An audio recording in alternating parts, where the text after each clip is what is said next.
Hey guys, Captain here. Today I'm bringing you another one of my LEGO creations videos.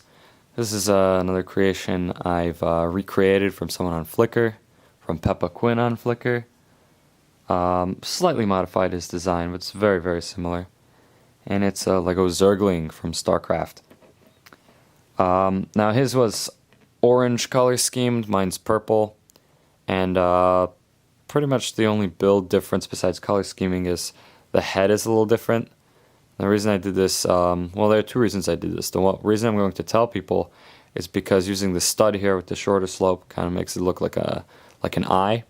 And the real reason is because I accidentally bought the slopes that are 1x2s rather than 1x3s. But we're going to pretend that I did this for aesthetic reasons, and actually, as it turns out, it does look pretty nice. If I were really dissatisfied with it, I would have made the effort to go get a couple more of the 1x3 or a couple of the 1x3 slope just in time. So the way it's built is out of several joints, and they're actually not particularly stable. I don't want to move all of them around. I shouldn't say they're not. Only the top part is not. Actually, everything else is quite stable. The tail, the legs. The legs are actually held together with a little bar, two interlocking claws, so that they move together. You don't get too much leeway for movement because it's kind of constricted by the tail, but I assure you it's possible if you do want to move it around. Especially if you want to move the feet around. And the wings as well. The feet have a pretty full range of motion actually.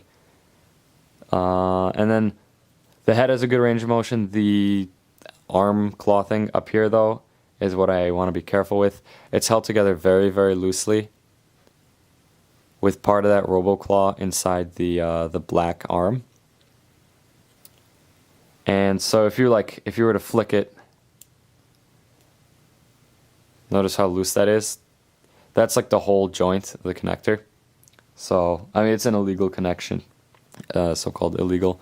But it works. You know, this is something that you'd kind of keep on the desk or the shelf to look at because it's kind of cool. And if that's going to be the case, then having slightly loose connectors, not the worst thing in the world, as long as you're not throwing this thing around. Anyway, I suppose that's about all. If you do want to check out the original, I'll have a link to that in the description. Besides that, if you like this video, please rate, comment, subscribe, send this to your friends, check out my other ones, and I will see you guys next time.